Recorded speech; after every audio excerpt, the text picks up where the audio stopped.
Thank you so much for tuning into my channel. Today I am sharing how you can make the easiest, most delicious Deghi Pulao, that too in your instant pot in no time at all. This is just like that Shadiyon wala pulao that we all love so much, and it's really quick, really easy, and it's definitely going to please every single person. So let's get started with the recipe, but before that, please do consider subscribing to my channel and giving this video a big thumbs up. So here I have my instant pot on saute mode. I added 3 to 4 tablespoons of oil, and then once the oil was hot, make sure it was hot before adding in all the spices. I add in all of the spices that you can see here on the screen right now. The reason I am rubbing the cardamom pods in my hand is because you want to open them, and that's how it brings out more flavor and aroma. Once all the spices are fragrant, it's going to take 2 to 3 minutes. Add in half a piece of chopped ginger. You can use ginger paste as well, followed by 2 medium onions, thinly sliced. I think the longest time that this recipe is going to take is browning these onions, and we don't want to skimp on this because the brownness of the onions is what gives any pulao that signature brown color.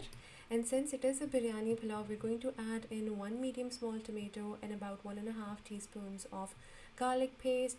Add in a couple of tablespoons of water just to ensure that your masala is not sticking to the bottom of your pan.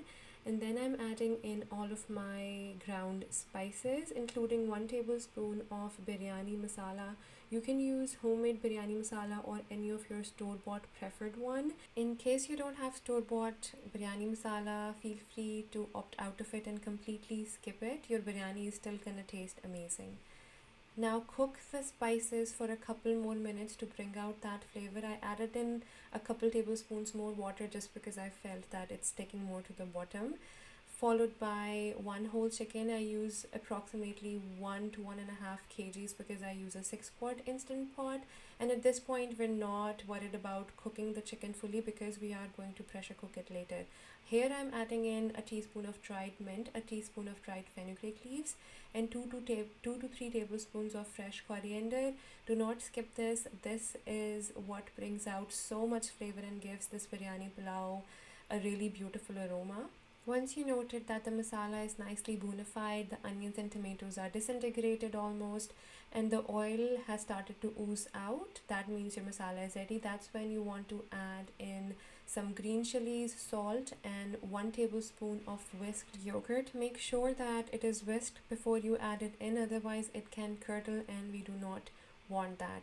After this, cook it for another 5 to 6 minutes. Add in 1 measuring cup of water, and we are going to pressure cook it in our instant pot for about 8 minutes on high pressure. Now if your chicken is pretty much cooked at this point, just pressure cook it for 5 minutes because we don't want to turn it into mush. And once the pressure is up, do a quick pressure release and check your chicken and the salt. As you can see, my chicken is fully cooked at this point.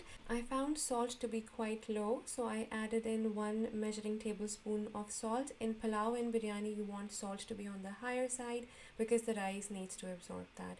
So here I have about 3.5 cups of Sella rice, which I washed thoroughly and then soaked for at least 1 hour.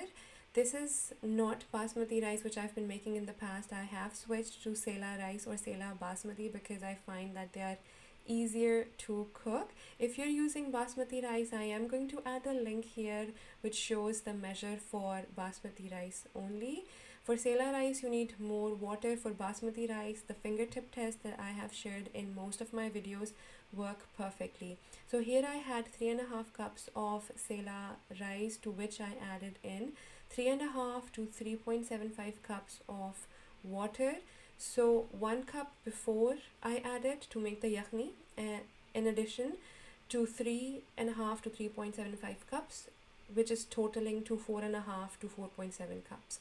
So now we're going to pressure cook it. I'm using my rice mode, but if you don't have a rice mode, pressure cook it on low pressure for 10 minutes. Once the timer is up, make sure that you turn off your instant pot or any pressure cooker, electric pressure cooker that you're using, and then open so that all of that excess steam comes out. Now, because this is a biryani pulao, it needs to have reddish, orangish color. So I'm adding in food coloring, which I mixed in with some saffron essence, followed by half a teaspoon of garam masala, and I am going to give it smoke from a coal. You can skip it, but because this is a Deghi biryani pulao, it needs to have that really amazing smoke from a charcoal. I added in, once it was red, I put it in a piece of foil, added in some oil, and completely sealed my instant pot so that all the rice can get their fair share of steam. And this also helps make your rice fluffier and more separated and more kile kile. Take out the coal, give it a little bit of a mix so that all the rice can have a little bit of those red grains mixed into them as well, and you can serve it with raita, salad, whatever you like. It's so comforting and so delicious. Don't take my word for it, do try it yourself and let me know in the comments below how it turned out for you.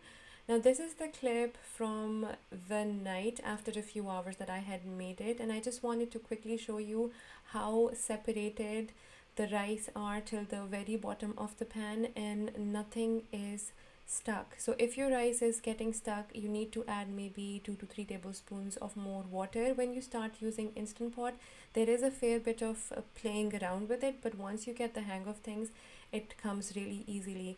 And this is another reason that I think I have switched to Sella or Sella Basmati, because Basmati rice on its own, they can get messed up really easily, and Sela is, I find it's a little bit more harder grain. That's why it needs more water.